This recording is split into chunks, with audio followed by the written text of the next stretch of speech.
will give the ball to McClendon. He leaps. Oh! He doesn't get in. He fumbled the football. Carolina holds. The game is over. And Carolina has won the game. With 5 seconds, he's going to throw it. Howard leaps. He has it. Touchdown. Carolina back from the dead to tie the game with 2 seconds to go. There is a flag down, but holy smokes. 2 and 4 in overtime games. Carolina 1 and 3. Here from under center. Give off to Greg Little. Little pulls away. Little is going to score. Carolina wins. Snap back, spot down. The kick is cleanly away. It is good. And Nick it's Barber with a yes, sir. 54-yard field goal. And how about them Tar Heels? They do it. Possible win. Snap, spot, kick away, high enough, long enough. It's good! It's good! Carolina has won the game on a 42-yard field goal by freshman Hunter Burns. In his end zone. The punt, very high. Switzer will have room to return it. He fields it at the 40. Coming near side, Switzer at the 50. Switzer, 45, cuts back at the 40. 35, breaks a tackle at the 30. Still on his feet. No, he's not. Yes, he is. Ryan Switzer for 6. He is doing his best Giovanni Bernard impression. Ryan Switzer again. Bernard fields it at the 26. Heading to the far side. Gio at the 35. Gio, he's at the 50. No, he's not. Yes, he is. Gio is going to take it for a touchdown. Are you kidding me?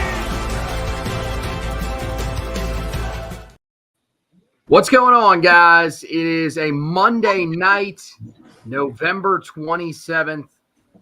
And we are here with you guys live on the Heels Up Vlog podcast. A little bit late at night, but just to let you in on a little insight about what we were doing, we were recording in addition to the basketball podcast. So it wasn't like we weren't working, guys. It's just got home a little bit late, but we wanted to get on here and talk about everything that's going on with Carolina football. You know, starting with Saturday night, the loss in Raleigh.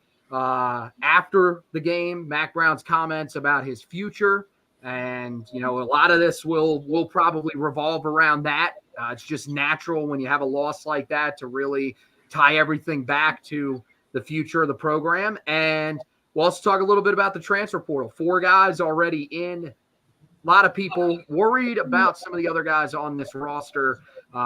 We'll see. Hopefully during the podcast, there isn't anybody else that enters the transfer portal, but if they do, we'll keep you up to date on all that. And of course, we'll talk to you about the 4 guys that have already entered for the Tar Heels and part of what many people expect will be a pretty big group of guys that will be leaving. But I got to be honest, it's probably not anything that you won't see around just about every program throughout the country. This seems to be the theme, and it has started already with a bang. Some big names already into the transfer portal. But we got to start with Saturday night and what the hell that was. Because here's the thing. We sat here on this podcast and we told you that we thought Carolina was going to win the game. We did that because it's kind of a rule that you don't pick NC State. You don't pick Duke. Like, those are the 2 rules on both podcasts. You just don't do it. You can't bring yourself to do it. I mean, look, I hate State as much as any person out there. I mean, me and Roy Williams would get along pretty well because I cannot stand that fan base.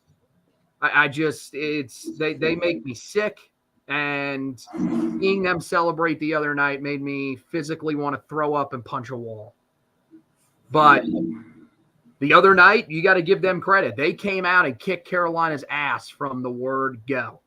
And I know we're on a cleanse of that word at the station. 92 Sports Radio 92.7 WFNZ, if anybody doesn't know what station we normally work for. Still work for. But I mean, frankly, that's the only way that you can put it. This was a team that came out and from the word go just dominated Carolina. And I think the reason I brought up our predictions is I think we all knew this was possible. I really think we all knew it was possible. And frankly, I think a lot of us feared that this was what was going to happen. And you could see it play out, and it played out immediately. Immediately, I knew this team was in trouble. From the first snap of the freaking game, when Carolina, when Omarion Hampton gets hit in the backfield for a 1-2 yard loss, whatever, and the entire state defensive line loses their mind like they just made a stop to seal the game. And Carolina's offensive line and everybody else just stands there. I knew it was going to be a really long night for Carolina. And unfortunately, we watched it together. It panned out exactly how I think most of us thought it was going to happen.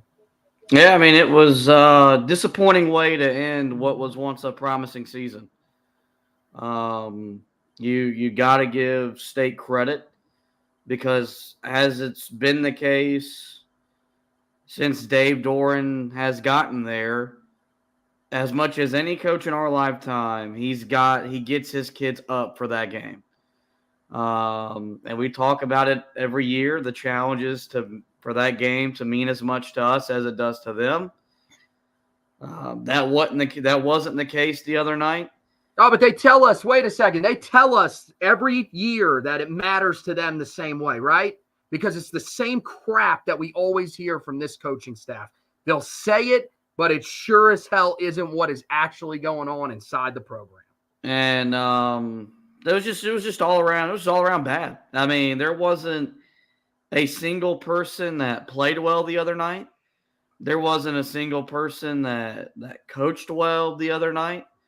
It was that type of performance, and it was one that in year 5 shouldn't happen with the quarterback that you have, and it did.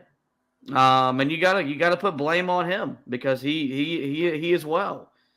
Second straight year in the game comes up rather small, and so it's a tough pill to swallow. I think we all saw the graphic that Carolina's 4 best quarterbacks in a lot of people's minds: T.J. Yates, Marquise Williams, Sam Howell, and now Drake May. The combined 2-9 against NC State, and the only guy to record any wins was Sam. T.J. Yates, of course, never beat him. Or no, that's not right. No, because Keese beat him in 2015. Remember, they went up there and kicked their ass in the first quarter. Yeah, I forget what the other quarterback is, but you know, it's just something that in that game, that's just what you as a Tar Heel football fan you should come to expect. You should expect for us to show up, get beat, probably get beat pretty bad, and listen to the guys in red clown us. Because that's pretty much what happens whenever they beat us. Or we embarrass ourselves and, you know, doesn't make it any better. So all around bad performance. Everyone's to blame, and I think it's why we're all sitting here wondering what's next, because when you look the way you looked on Saturday, that's the natural conversation. I mean, there's so many different angles that you could take. First of all, you could take the angle that Mack Brown wanted to take, which was we weren't prepared. Really, you don't say. Yeah, you looked like a team that really had your crap together out there. And I don't get it. How do you not prepare? But you know what? You said it, and then you went back and you circled around and you made an even bigger ass out of yourself when you said, that's right. You went and said, we did not put pads on during the week of practice because we were too hurt. I mean, I don't even know where to begin with that. So you had one guy on the defensive side of the ball that was not out for the season that missed the game. Elijah Huzzy was the only guy that missed this game that wasn't already determined to be out for the season, which, by the way, not a ton of guys out for the season. Most of them not starters either or significant players. But for some reason, you felt like you couldn't put the pads on because your guys were, quote, too injured. I mean, first of all, there's so many different levels. Like, dude, this is football. Like, it doesn't matter how banged up you are. You got to put the pads on. You got to practice. You got to be ready to tackle in a game. And secondly, if it's that bad, maybe you should look in the mirror at you and your coaching staff and how you guys have just not rotated the way that you should. Like, I don't understand. You got so your guys are just that worn out or that hurt by the end of the season. Don't you think that's on you and the coaching staff for not doing the right things? It just, I mean, it doesn't make any sense to me.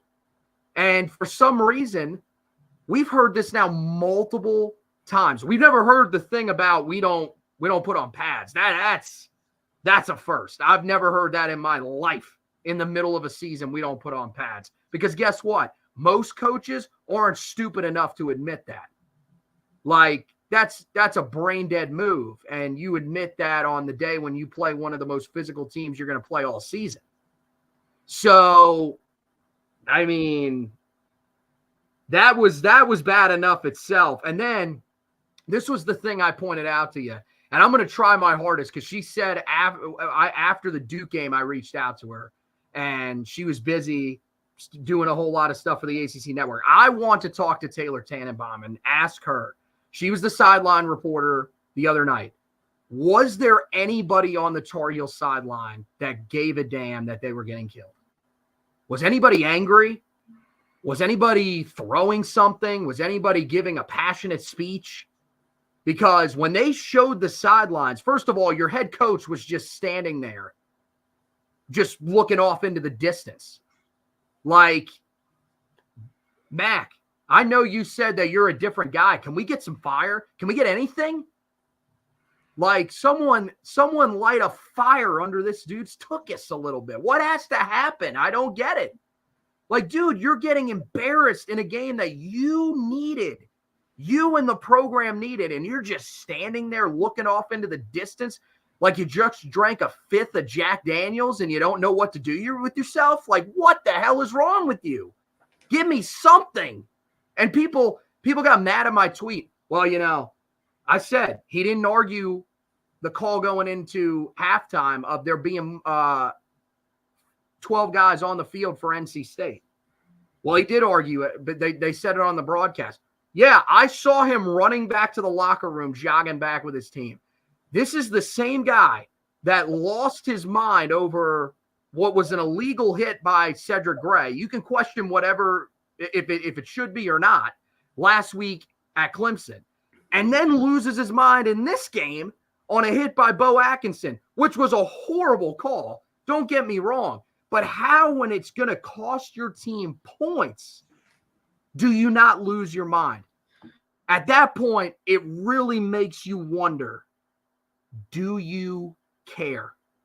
And I hate thinking that because I don't think that's the case, that he doesn't care. But the problem is that it just seems like he is lost at this point. Yeah, I'm going to come to the defense of him. He can't make his kids care. And so if his kids don't care. But isn't that a reflection of the coaching staff? Like, to a certain extent, like, yeah, I get it, because I've said this before too. It's on the kids too. Don't get it wrong. But it's got to be on them, especially in a rivalry game.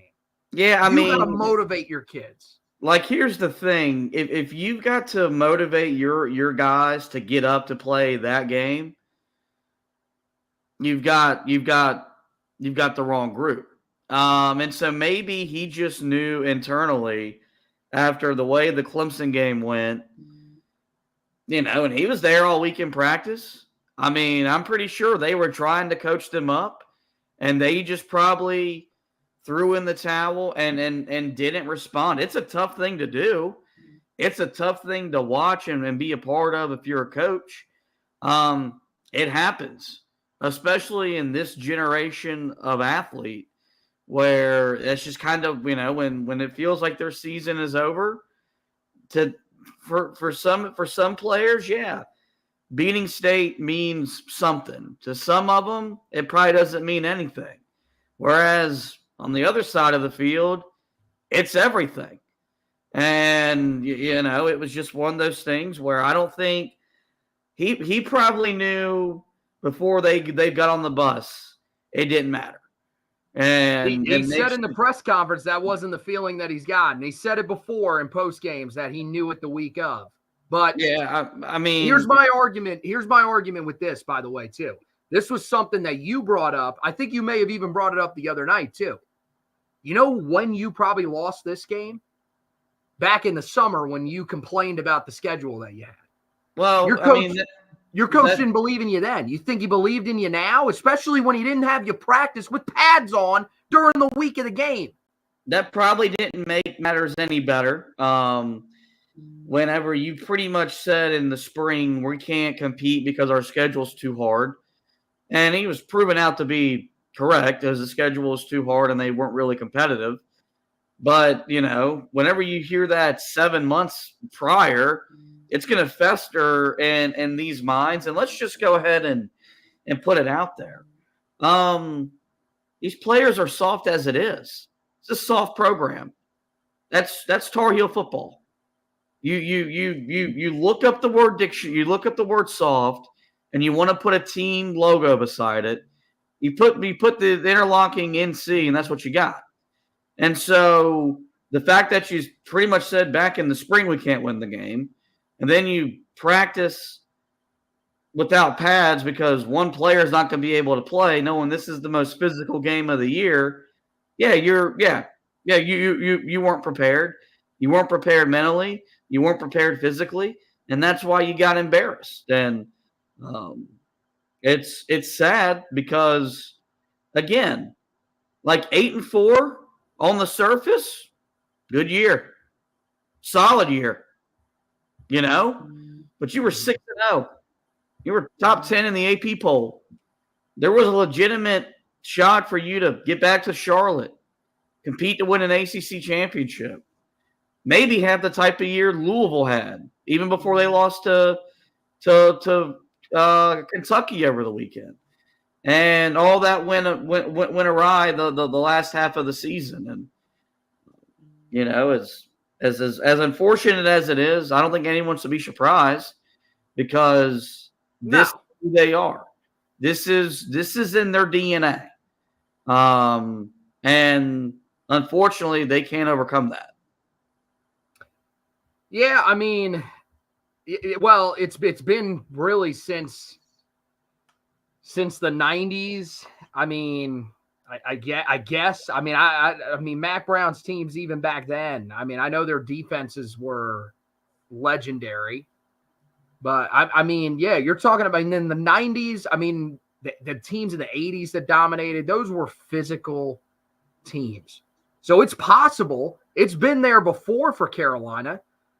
And I think, if what ends up playing out with Butch Davis doesn't, and he's able to stay there, maybe he brings that physicality and that mindset. But yeah, outside of that, I mean, everything's about finesse with Carolina. And, again, it's just, I mean, you've got a coach that is coming out and complimenting the other team, is basically using a press conference to praise their players. Meanwhile, the guy on the other side is calling the kids, majority of them, which he probably attempted to recruit as well, pieces of bleep. So, I mean, it's a completely different mindset. And you could say you want him to be a little bit more professional than that. Like, I mean, I think Dave Doran, he's a bum. Like, I would never want that dude as my head coach, the way that he acts. But in terms of the way that he wins, in terms of the way that his players buy in, like, it is reminiscent to what we saw with Roy Williams and his hatred towards NC State. Like, he was open about it. Now, he wasn't a guy that went on television and was going after NC State's program. That was not Roy. But behind closed doors and in his book, stuff like that, he let it be known, and his players knew that. And that's why those games, they dominated, because in basketball, that game matters more to Carolina than it does to NC State. And that's the point you got to get with in football. And I don't know if it means a former player is the guy that has to come in. I don't know what it means. Dave Doran had no prior connections to NC State. So it doesn't mean that you have to get somebody that was with the program, but that's kind of the point that you got to get to. Somebody that makes it a goal to win that game every single year above everything else. Let's talk a little bit more about the actual game, though. And I think, one of the things that we talked about in this game was Carolina holding the line of scrimmage. Last year, dominated on the line of scrimmage. This year, I got to be honest, last year was bad. This year might have been even worse. From the word go, Carolina could not do anything up front. The offensive line just completely collapsed. Amarian Hampton, 9 carries for 28 yards. British Brooks, 2 carries, 3 yards. The only saving grace in the running game was that Drake May was scrambling. Other than that, Carolina did absolutely nothing. The pass protection the majority of the night was horrible, easily the worst pass protection that they've had all year. And then on the defensive line, don't even get me started. I know State only ran for 170 yards, but there was absolutely no pass rush, which, look, it makes sense with a guy like Kamen Rucker. That dude is burnt the hell out, but nobody else stepped up. And there was a photo that Taylor Vippolis put up earlier today it was a play ran at Carolina's 40-yard line. Every single defensive lineman is getting blocked back to about the 35, close to the 30-yard line on a run play. We talked about the physicality, but at this point, like, the defensive line and the offensive line in this matchup just has absolutely nothing for NC State. In terms of the offensive line, like, it's Randy Clement's first year. We got to let him get his own dudes in here before we say anything. You talk about nails in a coffin. We'll talk about Gene Chizik coming up here. But holy crap, man. Tim Cross's group just looked pathetic the other night. Yeah, they were just overmatched. Is basically the look. It felt like it was David versus Goliath. By the worst offensive line that NC State has had, by the way, probably in the last decade. Which really means it comes back to a mentality standpoint, a belief standpoint. And, Carolina wasn't confident going in. Their players weren't confident going in the game plan and the coaching staff. And it's how you get basically embarrassed on national television. I thought the offensive line, I think a lot of it was just compounded with what happened last week, trying to get back on the road in a pretty tough environment, trying to fix the issues that plagued you the week before. Was going to be a tough ask. We knew it when we got the schedule, but it's still an excuse. Like, you got a job to do. Go out there and do it. Defensively, when you were on the field as much as they were in the first half, it just didn't matter. Like, Carolina just when you couldn't sustain drives in the first half. I think Carolina had the ball 5 minutes and 6 seconds in the first 20, 25 minutes of the game or something like that. It's really hard to ask a already overmatched defense to keep you in the game. And, I think that was something that we knew that was going to be the telltale sign. If Carolina held its own, Carolina had a shot. and because of the guy that you had at quarterback, you felt somewhat confident you'd come away with a win. If you weren't competitive and you didn't hold your own at the line, that was going to happen, and that's exactly what happened. And it was highly unfortunate and very disappointing to watch. Yeah, I mean, it's just like it seems inevitable, especially at the end of the year. And the way that the schedules have lined up each and every year, I mean, you're talking about the most physical and most talented defensive fronts. You've played them at the end of each year. And look, it's the same team, or it's the same teams that Carolina's played that have really just killed them. NC State and Clemson. I mean, last year you just reversed the order that they played them in because they, of course, played Clemson in the ACC championship game. But, I mean, at some point, like, you've got to be able to handle yourself late in the season in these games. And, yeah, maybe it is coaching, but, I mean, some of it is just the talent. Like, Carolina, I mean, they've got guys, and it's more development, I think, at this point. Like, you've just got to be tougher. And the frustrating part is the defensive line more than anything. Because the offensive line, you haven't been bringing in as much talent. You've had 3 different offensive line coaches in as many years. It's understandable why there are some issues down there. Defensive line, I mean, come on. You've had the same coach for 5 years. Your talent is there. This is the sad part about the defensive line. All the talent that you brought in, all the highly rated players that you brought in, and who is the best player on that defensive line?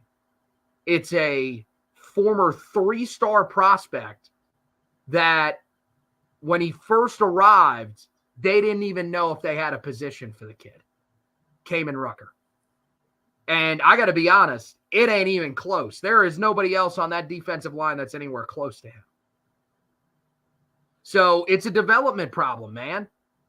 Like, at some point, you got to look at the coaches. You got to look at the strength and conditioning staff, too, which I tried telling people this last offseason, and they didn't want to listen to me, that these guys were not prepared. And it showed again this year that Carolina, when they play physical teams in the trenches, they get dominated. Yeah, they got worn down, but I mean, at some point, if you're going to play the guys this much, then you better have the right conditioning for them to be able to play that much. So regardless, the strength and conditioning staff has to wear a ton of this. But, I mean, that's the thing, man. Why is there not more focus to be ready for these types of games? Like, and at some point, like, to me, I'd rather you go out and get the lower-rated prospects and find guys that you can develop like you did with Kamen Rucker. Because, I mean, the guys that you have that have so much talent that come in with the 4 and 5 stars, I mean, it ain't showing up once they get to campus. So, I mean, I don't know, man. This is part of the problem. I've said this to a lot of people, and people get mad at me for this. I would rather almost not have the talent than waste it the way that we're doing right now. I'd rather have you go out and get 3 stars and have someone that can develop them better, even if it means that this team is still winning 8 games, but it looks different. I mean, it'd be a lot less frustrating to watch because at least, you know, if you're giving up the yards, the big plays with lesser guys, it makes a lot of sense. Carolina's gotten the majority of the talent in there, but I mean, also, like, those high school rankings are just their rankings. They're high school rankings. They don't mean anything when they translate to the college level. Same thing, like whatever you do in college doesn't mean anything when you translate to the pros. You got to make sure you're evaluating the right guys. And look, Carolina might be evaluating the right guys on the field. But are they evaluating the right guys off the field that are going to mesh in that locker room? And then it's going to be a cohesive unit, a cohesive team. They'll know that. And so it's just one of those things where it looks like when you go to Domino's and you get the mix and match.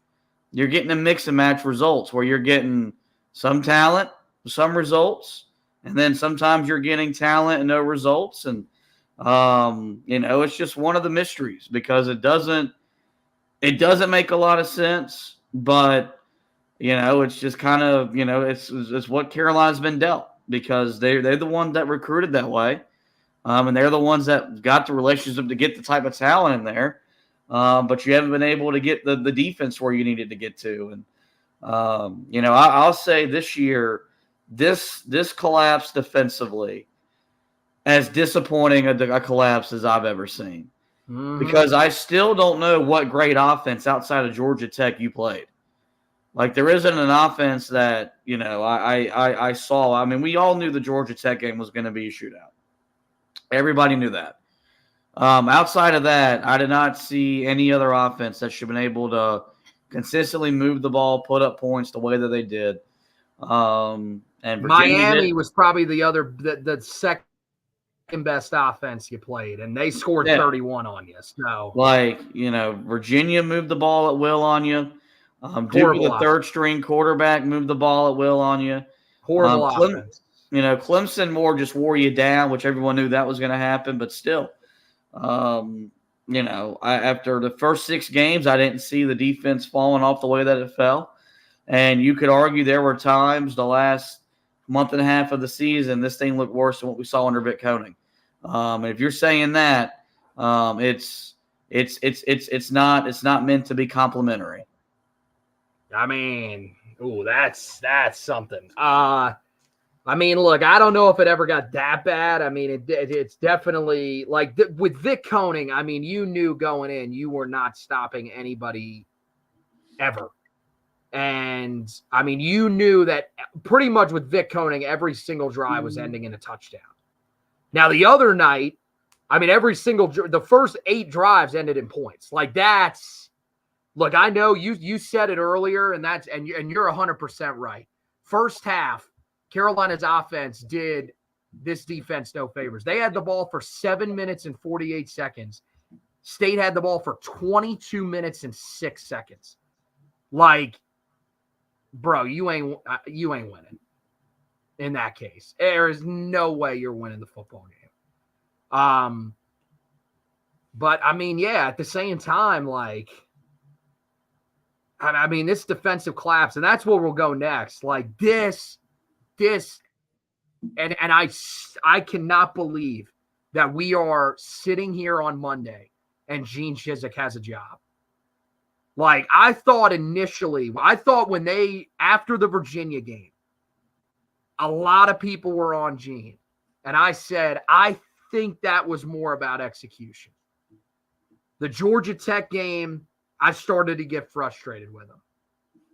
But then you follow that up with a collapse in the fourth quarter against Duke, and you somehow find a way to hold on, not by any of your doing. And then this game, this is unforgivable. There's no coming back from this. You let up 504 yards to an offense that at one point in the season could not move the field if their life's dependent on it. You let Brennan Armstrong carve you up like he was back at Virginia. Like, I got to be honest, had the dude thrown for over 300 yards in a game this season? I don't think so. And he dominated you the whole night. You got no pressure on him. He did whatever he wanted. There was no aggression. You've said this multiple times. I want to see aggression. Like, how soft was some of the coverage that Carolina was playing on these receivers all night? Like, I just don't get it. You let receivers that hadn't done anything all year just kill you the entire night. Your run defense. You didn't let up a ton of yards like in some of the other games, but you still got bullied and pushed around. You let up 504 yards of total offense to a team that did not have over 500 yards of total offense in a game since 2018. Like this has to be it for Gene. There's no possible way he comes back from this, right? I mean, my God, how does he still have a job right now? Yeah, no, that's it. It made a lot of sense when Mack brought him in. You got the relationship, kind of like how Carolina was the only job that Mack Brown said he'd get back into coaching for, either that or Hawaii. Mack Brown was probably the only guy that Gene Chizik would give up his family for. And I don't want to come across as a guy that wants to take away from a man wanting to spend time with his family, because I'm a very family-oriented man. But this is a guy that has quit coaching 3 times because he wants to spend time with his kids, sometimes with his wife. How motivated was he when he really got back into coaching to begin with? Like when he came back, when he was under Larry, I mean, it was 2 years, and remember, he retired. He wasn't even fired. He quit because he wanted to go back home. Yeah. And so when you've got that type of guy, that is that involved, and one of two things are happening. Either he's not putting in the work and the hours because he's going home, and you don't want to complain about that because you want these guys to have lives. Or 2, he's going to get burnt out and he's going to quit doing the work regardless because he's going to go home. And this was just a guy that you could tell, after spending all offseason talking about how he had to adjust to the way the game played because he didn't do a good job of that last year. In a lot of ways, I think he made some adjustments, but not enough, because the same things that killed you last year at the biggest point of the season really came back and got you again this year, like the crossing routes that we couldn't cover showed back up. And, Gene's a good man. He's a really good football coach. But the man's life no longer revolves around putting together the best defenses to go out there and help his team win on Saturdays. And that's okay, because there are more important things in life for people to do. But when that's your job, there is nothing more important. Like, that's your job. And he failed at his job the last 6 months of the year after really or the last 6 weeks of the year after really excelling the first 6 weeks. And there's simply no way, assuming Mack Brown doesn't step down and retire, that either he doesn't force Gene Chizik's hands or Gene Chizik just says, "Oh, I'm going back to be with my family." There's no way he coordinates Carolina's defense in 2024.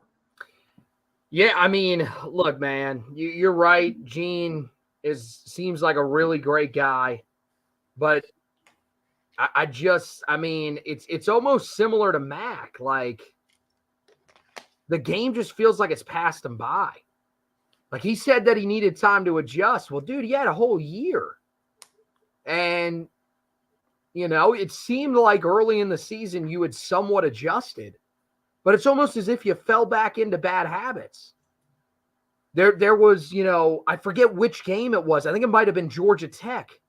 Cedric Gray, the leader of the defense, comes out and says that he had trouble setting things up on defense because he was confused about what the scheme was what scheme was trying to be put in and set up. Like, it's just, to me, at some point, you just got to admit to yourself that you are not a guy that can coach in the modern game.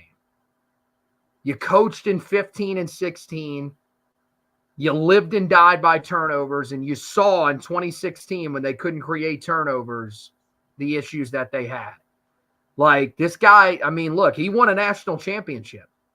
And, yeah, he had Cam Newton, but you can't take that championship away from him and how he was able to inspire that team to find a way to win a championship. But at the same time, like, dude, it is time. It is time. You got to get somebody in here. You've got to get a young defensive coordinator. But the problem is that I fear if Mack Brown sticks around, it's going to be another person that he knows. where this has to be an outside the box hire. Like you can't keep running it back with old school guys. At some point, you need new influences in the room. And I think that's what really hurt this defense the last few years. We thought it would get better because we thought Gene would be a guy that knows football. Frankly, I think most of us said to ourselves, can it get worse? I mean, I don't know. Did it get worse? Like, I feel like at times when you look back at it, man, Jay Bateman, at least there were times where his defense at least felt competent. Go back to that 2020 season. There were times where that defense at least felt like it could actually do something. I don't see that with the group that we've got out there now. It just feels like guys are confused, guys are worn out and tired, and that falls on Gene. And it's a move that absolutely has to be made. We didn't really talk a lot about Drake. I did want to get to that and his performance, what we really take away from that real quick. And I mean, it's a weird performance because you're right. Not a great showing from him at all. Missed a lot of throws. Certainly was under a lot of pressure, but there were throws that were there to be made. But at the same time, it's very much like last year.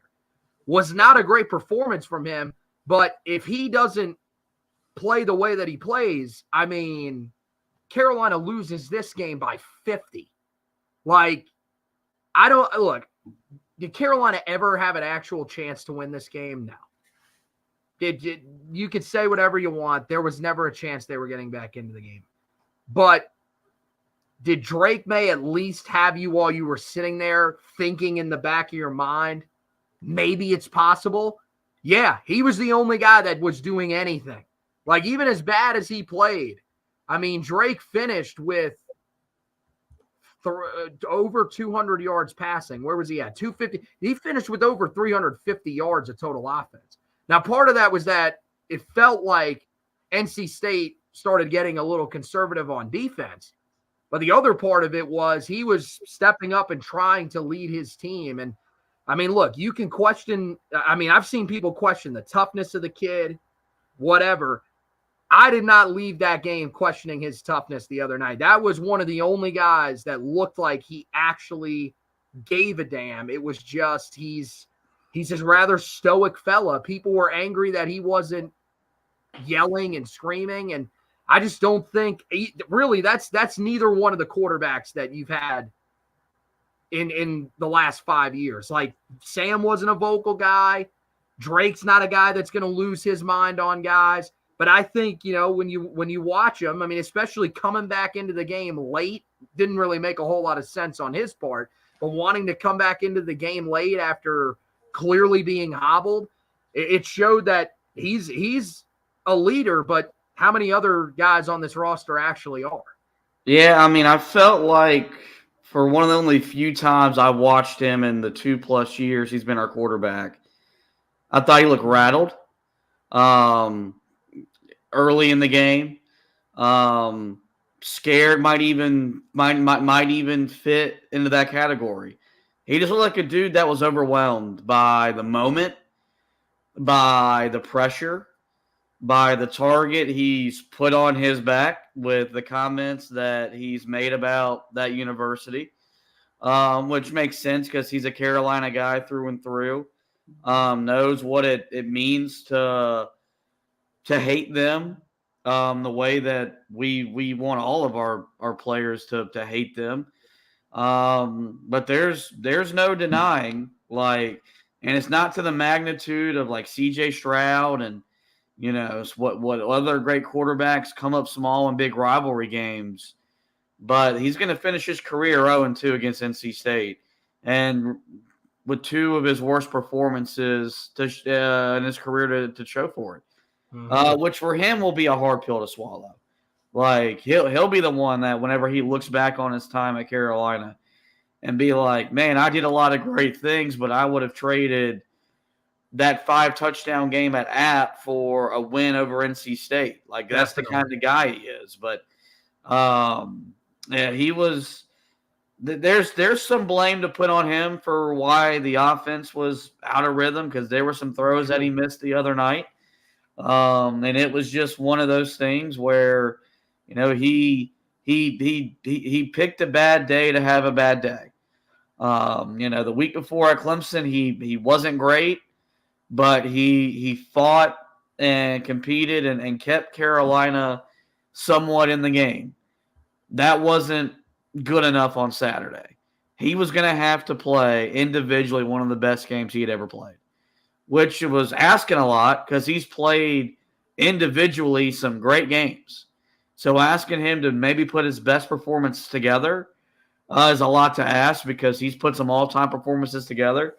But, it wasn't in the cards. And, what sucks is that because he's a surefire top 5 pick, like if he was a middle first-round pick or maybe a day 2 pick, that could be the type of loss that fuels a decision to come back to school. Because you don't want that to be your lasting image, your lasting memory, going out in that game playing as poorly as it did. It's not going to ultimately matter for him because he's going to go to the pros. But it's something that as Tar Heel fans, when we look back and be like, dang, our best quarterback was 0-2 against our biggest rival. It's a real tough pill to swallow. Yeah, we have maybe the stupidest comment I think we've had on this show so far since we've been doing this live. Patrick Talon, I hope I'm pronouncing that right, says Drake May is not ready for the NFL. I mean, could you be more wrong, sir? Even the other night, when you watch that, the throws that this dude made when he connected, the one, Tim Hasselback was losing it on this throw. And I don't remember. I think it was just for a first down. I don't think it was one of his touchdowns. Maybe it was, though, where he rolls out to his left and then back across his body, just zips one into, I believe it was J.J. Jones. I mean, look, man. The fact of the matter is that, and this goes for just about every quarterback out there. Like, you saw it even at times this year with Caleb Williams. If you don't protect your quarterback, it is not going to matter what you do. Not every quarterback is going to be Patrick Mahomes under pressure. And even him, I mean, we've seen it from moments from him where when he's under that much pressure, there's nothing you can do. You look at the last 2 weeks. I mean, the dude is running for his life at times. Like, don't get it wrong, man. This offensive line was improved from last year. This offensive line is not good. They are not. They are below average. And they showed that down the stretch of the season. Like, so, I mean, look, they are looking at the intangibles. They have seen the throws. We saw it the rest of his career while he was here. When this dude has time, he is about as good reading a defense, throwing guys open as just about anybody in college football. Now, with the season that Jaden Daniels is having, could he end up being QB3 on some people's boards? Oh, certainly. But to say he's not ready for the NFL, I mean, dude, look, I would love to say that myself. If he is watching the podcast by some miracle and he's saying, should I come back to school? If you're watching Drake, yeah, you ain't ready for the NFL, man. Come on back. Come on back. We could use another year. But in reality, dude, the guy's ready. He's going to the NFL. Like he said the other night after the game that he may play in the bowl game. I'd love to see him play in the bowl game.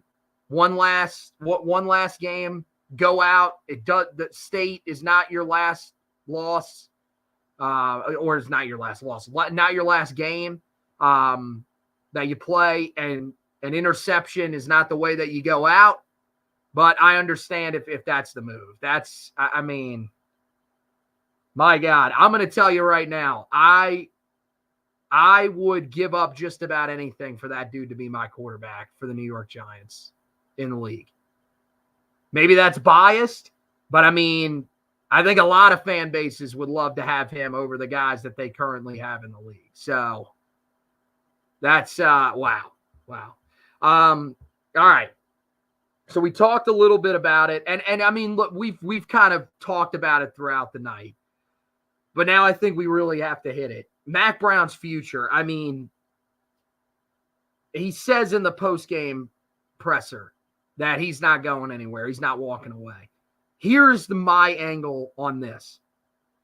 I don't think this should be up to him at this point.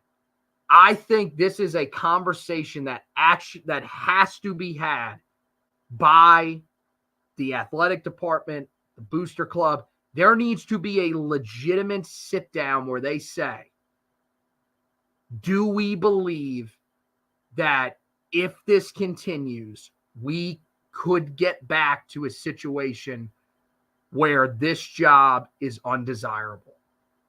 Because that's ultimately what his goal was when he came in here. Right now, it's not there. I think that's not where I'm at. I don't think that the job is undesirable. I think if he left right now and stepped away, it would be a pretty desirable job. But you are running the risk if you do not get a great quarterback in here, if you start losing a bunch of guys to the transfer portal, if you stay loyal to guys like Gene Chizik, Tim Cross, guys that are not helping you to develop guys when they arrive to campus and recruiting starts to struggle, you are running the risk of this becoming a job that people look at and say, nah, no thanks. Yeah, I mean, I don't fear that because he's too good PR wise. He knows people. He knows how to build relationships and establish and maintain them. And frankly, like I don't think that forcing him is gonna, make anything better. Like, he's 38-26 since he came back, and the only reason why we're upset with that is because you had one quarterback who's now a starter for the Commanders, and a guy that's going to be a top 3 pick in the NFL draft next year. That's really the only reason why we're upset about the record. Well, it also isn't a great look that Larry Fedora had a better record through 5 years than he had in his second stint. Yeah, but I mean, he had, the one outlier year. Now, granted, the one outlier year was a great year. You went 11-1, but you really pick it apart and dissect it. It was a weak schedule that, once we really saw the end of the season, Carolina, it wasn't sustainable. Like, he wins 8 games the next year. The next 2 years, he falls off a cliff. Mack Brown's 4 years. He's got at least 7 wins or more. You still got a chance to win 9 games in back-to-back years if you win your bowl game, which is a pretty good mark. It's still something here that doesn't happen quite too often, and so. Like, I'm not in the camp that I want to see him go, because I understand that this is the best that Carolina can and will do, because no one has ever understood the uniqueness of the job quite as well as Mack Brown has. No one has understood how tough the job is in a lot of different ways, as well as Mack Brown has, and still be able to field typically consistently winning football teams. We've had winning seasons 4 out of the 5 years. We don't really ask for anything a whole lot more than give us 8 to 9 wins. Beat your rivals more often than not, which he's done that with Duke and Wake and some of the other in-state schools. He hasn't done it with State, which is the one that matters the most, by the way. And give us keep us entertained and give us something to keep coming back year after year. And I still think he has that, because there's just no guarantee that whoever you bring in next is gonna do it any better because no one else has done it any better than he's done it in the modern era of college athletics. Like, and I think it's something that there's not a clear-cut answer to say, yep, that guy's going to come here and take Carolina here. Like that guy doesn't exist because the coaching carousel with the way that coaches get fired and hired, you don't really get these great candidates to really emerge like you did, even a half decade ago. And so I'd like to see me maybe frustrate or the administration force his hand and say, hey, you got to make some staff changes. But I'm not of the opinion that moving on from Mack Brown is what's best for Tar Heel football. I mean, I don't know what to think because I get the angle that you're bringing up. That, I mean, it really is as good as it's got. Like, Mack Brown is a guy that it's going to be hard for anybody to top him at Carolina. My thing is that you are going to have to replace him at some point. Like, at some point, you got to try to find a guy that takes over for him, unless we are shutting down the football program once he retires. Like, you have to eventually make a move. So, I mean, I just, if you have to have the conversation is my point. I think you need to sit down and say, are we to a point where we feel like him admitting over and over again that he is ill-prepared, at times seeming lost on the sidelines with some of his game management stuff? Like, is it to a point where we need to have a sit down with him and say, Mack, are you really all in on this? Do you feel like some of these things are going under the radar? Even if that means he is still the head coach, but you bring in an assistant coach that is basically coach in waiting and takes over. Like, that is, you've got to start having those conversations, because what we saw the other night, I mean, it did not look like a guy that had his heart in it. He could say that he does. He could say that he's got recruiting trips planned, all this stuff. That's great, but none of that matters if on the field it doesn't seem like you're locked in and ready to go. If you can't connect with these players. And what he said the other night of not being prepared, it reminds me a lot of what Roy Williams said in his retirement presser, where he felt like there were times where things were just getting away from him towards the end. And he hadn't felt like that before. And I got to be honest, we're sitting here, we're looking at that with Mack Brown, and we're saying that this is what is happening. I know it wasn't a great finish down the stretch to the Roy Williams era. I never watched Roy Williams coach and said, my God, this dude has no idea what he's doing. Never got to that point. There have been times where I've sat there with Mack Brown and I've said, is Mack looking at what we're looking at? Like, there's just confusion. And I think the other thing that Roy said that I wonder if Mack Brown years down the line would admit is, he said that Roy just lost connection with these guys. He couldn't connect with them the way that he used to be able to. I wonder if that's the point that Mack Brown is starting to reach with these guys. He's connecting with them in terms of getting them on campus. But when it comes to motivating these guys on game day, is this the right guy that can get these guys motivated? And part of it is that you're a guy that's an overseer. Hire the right guys, and it's not a problem. But clearly you are not doing that. So you've got to be the guy that motivates these dudes. And at some point, you have to say to yourself, is this guy, is he just not able to do it anymore? Because I'm going to tell you, the other night, that's as bad as I've ever seen it. That is as unprepared as I have seen Carolina. I mean, I don't even remember if there were times where Larry had his team that unprepared. Like I know they went 3-9, 2-9 in consecutive years. That was more due to the fact that they just didn't have the talent, because recruiting wise, he forgot that the state of North Carolina existed despite coaching in the state of North Carolina.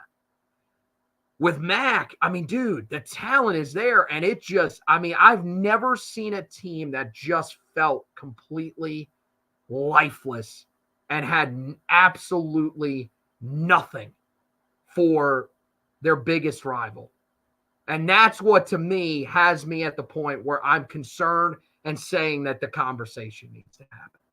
Yeah, I mean, I don't think it's not disrespectful to have the conversation. Like, you know, like if because that's Bubba's job. Bubba gets paid a lot of money to lead and guide an athletic department. And with that comes tough decisions.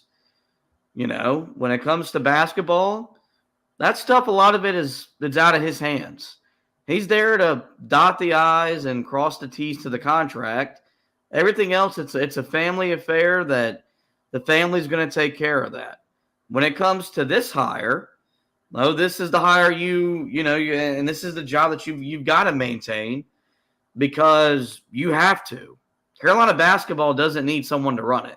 It doesn't need someone to maintain it. That program can run itself. It will maintain itself, as we've seen for 60 years. That's not the same thing with Tar Heel football. I just don't know if there's still a better option out there at the moment, which is a sad state in the coaching world, where I don't really know if there's a better option that was going to leave to come to Carolina. But like, I felt that when Matt came back, I was like, this is the right man for the job. And part of me still feels that way. As bad as it is, you're a year away, you're a year removed from 9-1, and you're 2 weeks removed from 8-2. So it's really hard to have these doubts and these concerns when he's put you in those positions back-to-back years. You just want the finishes to be a little bit stronger, because ultimately, if they finish strong, are we having these conversations? No. Like even last year, even if you lose the Georgia Tech game, but you beat State, and even if you lose to Clemson and you still lose the bowl game, you're still not having that type of conversation because you 10-4, not 9-5. All you had to do was win one. All you had to do was win one of those games, and we're not talking like this. So that's just kind of where I'm at. Like, it's just I want changes made staff wise, but I don't. I also know that whenever he goes, the funding that the program is experiencing right now will not be at the level that it is, which has been at an all-time high for the last 5 years. Our belief will not be the same in the preseason, because nobody makes you believe more in August than Mack Brown has, whether it's at North Carolina, whether it's at Texas. The recruiting's never been as good as it's been. And that's been proven true. And the last time we tried to recruit at the level he's recruiting, the NCAA showed up and didn't leave our campus for what felt like a decade. So there's a lot of things that, like, whenever he goes, a lot of stuff's going with him. And so that's why I'm like, I want to enjoy it as much as I can, because I know once he hangs it up for good, it's not going to be as fun. It's not going to be as exciting. And they're not going to win as much. And we have data to kind of back that up. And so I'd much rather him make a few tweaks and see if he puts another run at it, if he can maybe get this team over the hump. Yeah, I mean, part of the thing too is I don't trust them to do that. And this is the thing about Mack Brown that is so tough, because there are so many things to love about Mack Brown. You love what he's done for the program overall. You love that we've gotten to a point where we're sitting here talking about an 8-4 football team, and we can't believe that this team finished this way, and we're having the conversations of if they actually need to look to move on.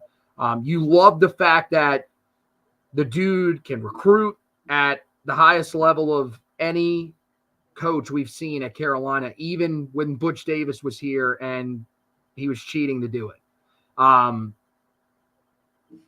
biggest thing that you love about him is that he is as loyal as it gets. It's so great with his players because they love him for it.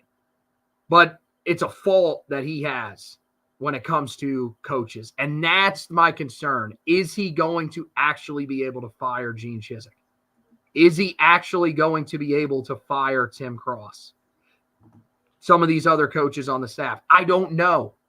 And you need to make some sort of changes. Because if you don't, then you're doing the same thing. If you run this back, you talked about the funding being at an all-time high.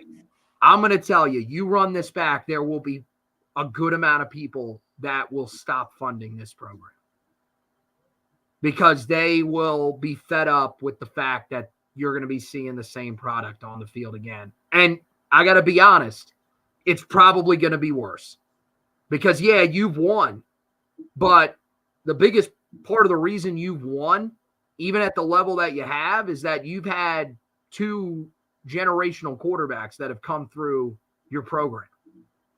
So now that you may not have that guy, because more than likely Carolina is going to have to go into the portal to find their next guy. Like, no offense to Connor Harrell, and Connor Harrell could be that dude. Maybe he comes out and burns it up, and all of a sudden we're sitting here saying, okay, well, you know, this is the guy. We don't need to go into the portal. But even if that's true, is Connor Harrell going to be as good as Sam Howell was? Is he going to be as good as Drake May was? That's asking a lot. So I think people are going to start growing frustrated when this team is winning 6 games, 7 games at the max. And if it starts to fall into that range where it is 4, 5 wins again, I mean, people are going to get mad. And that's where you risk it. My thing, again, you're going to have to make a hire at some point. You have to make an inspiring one. And right now, you've got a program that's in pretty good shape. There's still, on paper, a good amount of recruiting talent that is here. This would not be Mack Brown leaving you high and dry. This would be Mack Brown leaving you with a pretty full cupboard. That, to me, would be the selling point. And I do think that if it's an inspiring enough hire because of Mack Brown, especially if he was to endorse the move, then I do think that this would be something that Carolina fans could get behind. We are running little long here, but with everything we've been talking about, I think it's worth it. We still got a ton of people that are hanging on, watching with us, a ton of people that are commenting. I really love all the comments from you guys. Really appreciate you guys reaching out, even if we disagree with some of your opinions. But the last thing that I wanted to get to, just giving you a little update on the transfer portal. And as we've been sitting here tonight, it doesn't appear like Carolina has lost anybody else to the transfer portal. It seems like everybody else is holding on at this time. Carolina today, 3 guys in the transfer portal. It starts, early in the day with Kedrick Bingley-Jones along the defensive line. Not shocked. This was a guy that injuries just killed the early part of his career, really killed his development, put him behind the 8 ball with a lot of other guys that were in his class or a class behind him.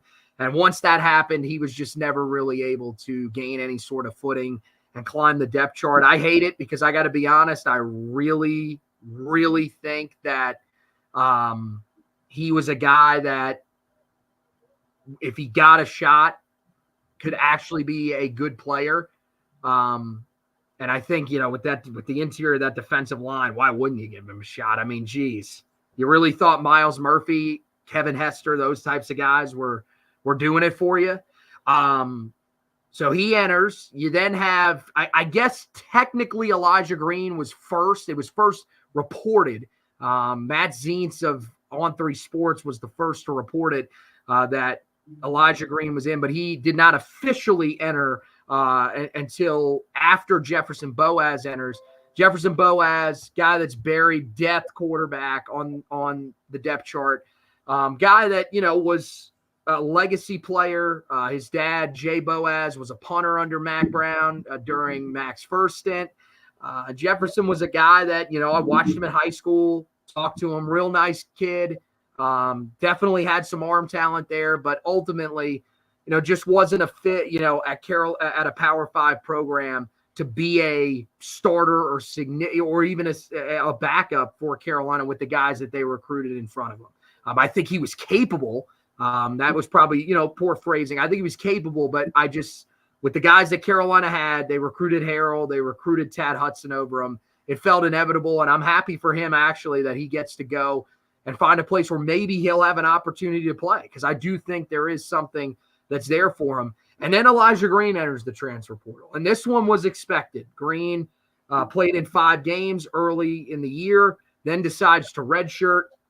It seemed like this was probably on the table the whole time, because he was a guy that went from somehow being a starter last year, and he was ahead of, believe it, at that time, he was ahead of Omarion Hampton. And I'm not saying that he should have been ahead of Omarion Hampton this year. Omarion Hampton showed you this year why he has a chance to be a special back and why we talked about him the way that we did when he came out of high school.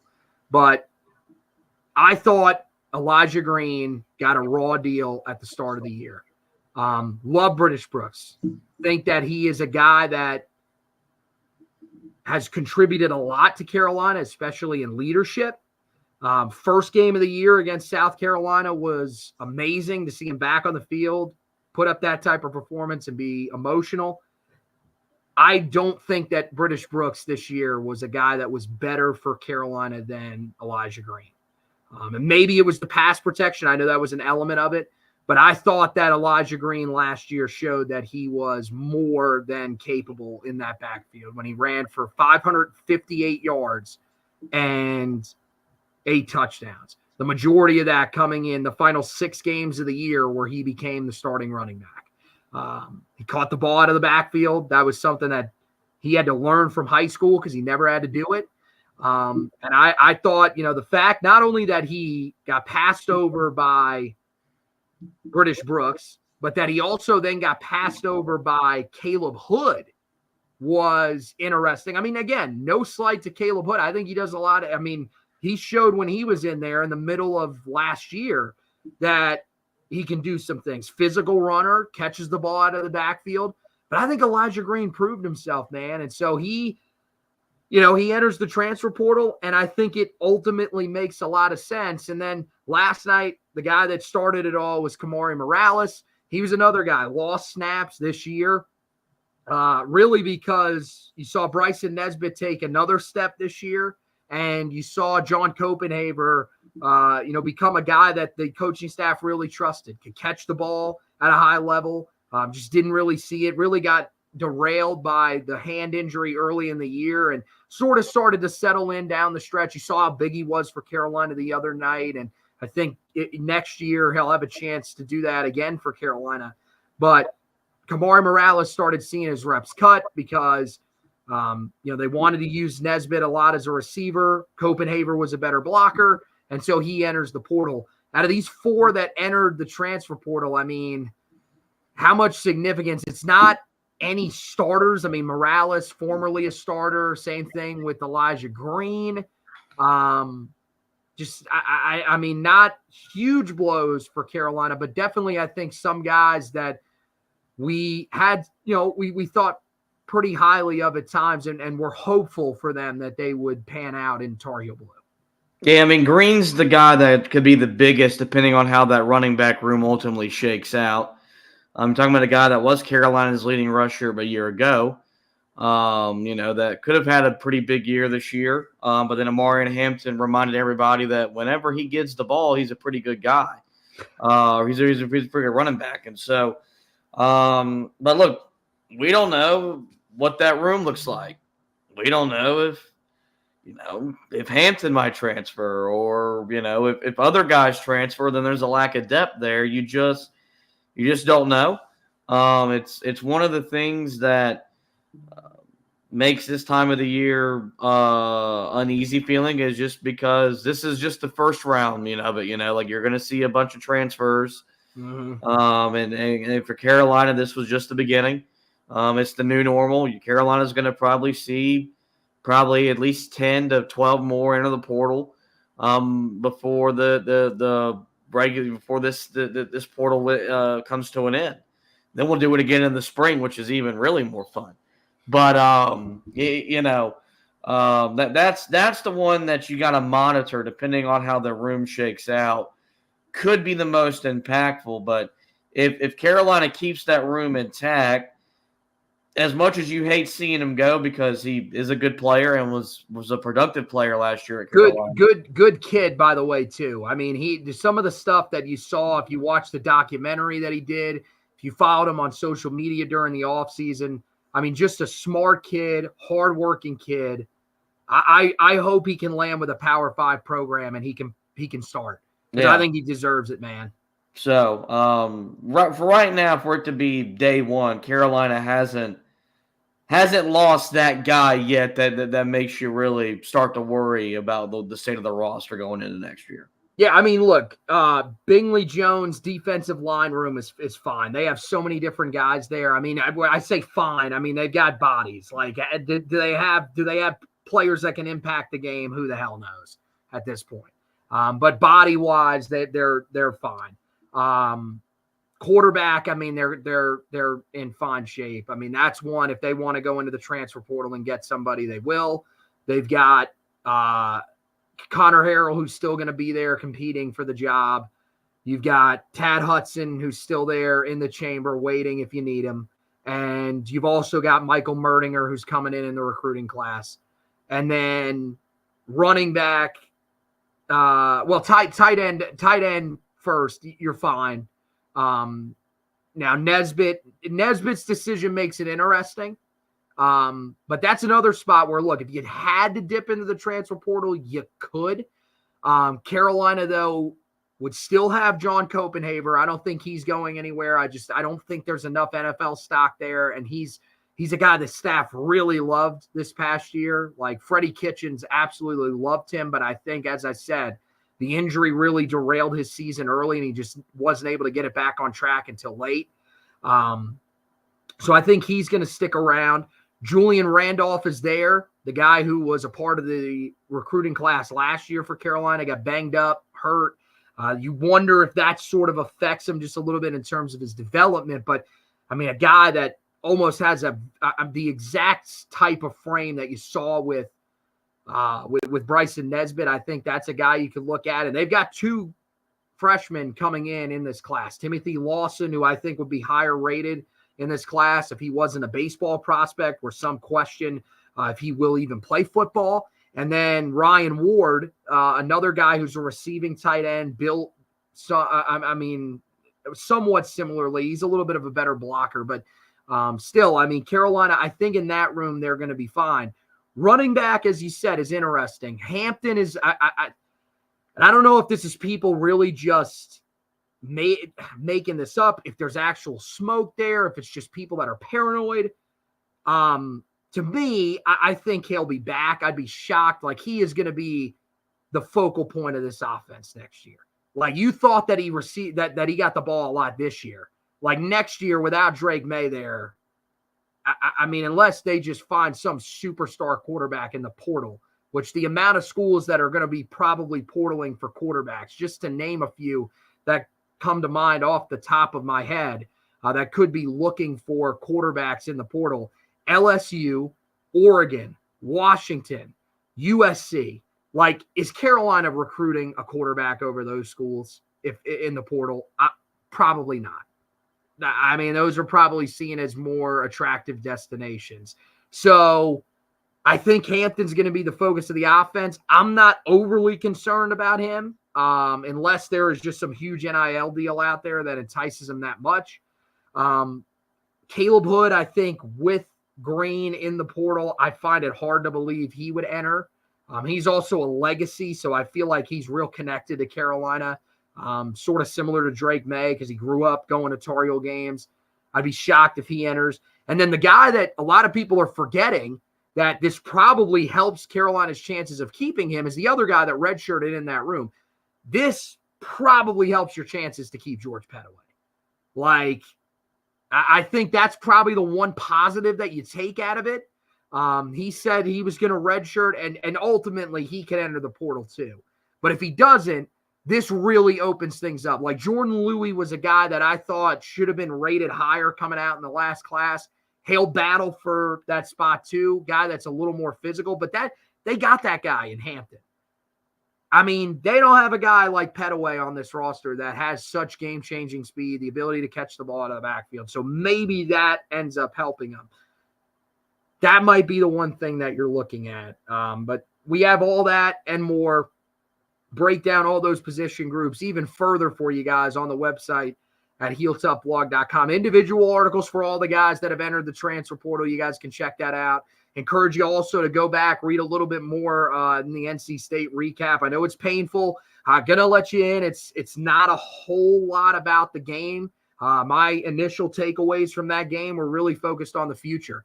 About halfway through that game, it was so hard to focus on anything else because it really felt like this was a moment that had you sitting there just in that much shock that things had to change.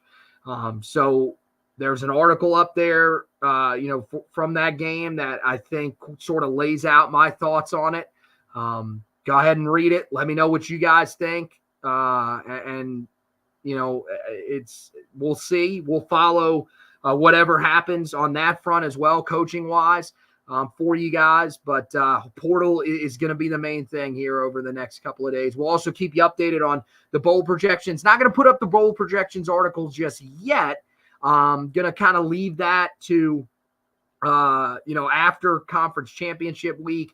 But I will update that as we get closer and closer on social media, and then eventually write that article of where most people believe Carolina will land after the conference championships wrap up next Saturday. So make sure you keep an eye on the website for all that. Meanwhile, basketball side of things, Carolina hitting the toughest stretch of their non-conference season. It starts on Wednesday night. The whiteout for Carolina. It's apparently, I saw somebody put this up on social media earlier. First time in 10 years that Carolina has had a theme night. So this is significant. This is a big deal for Carolina. I like it. I like that they're bringing that part back. I think that this is going to be a really great game, and it's a chance for Carolina to make a statement. No matter what, Josh is going to have you covered. Preview, recap. We had you covered throughout the entire battle for Atlantis. We had articles. We had podcasts, all that stuff on the website, HeelToughBlog.com, the podcast. You can listen to that wherever you listen to your podcast. If you're listening to this podcast, we encourage you to subscribe to both the Four Corners podcast and this podcast on whatever platform you prefer. And as always, we greatly appreciate you listening to both podcasts if you do.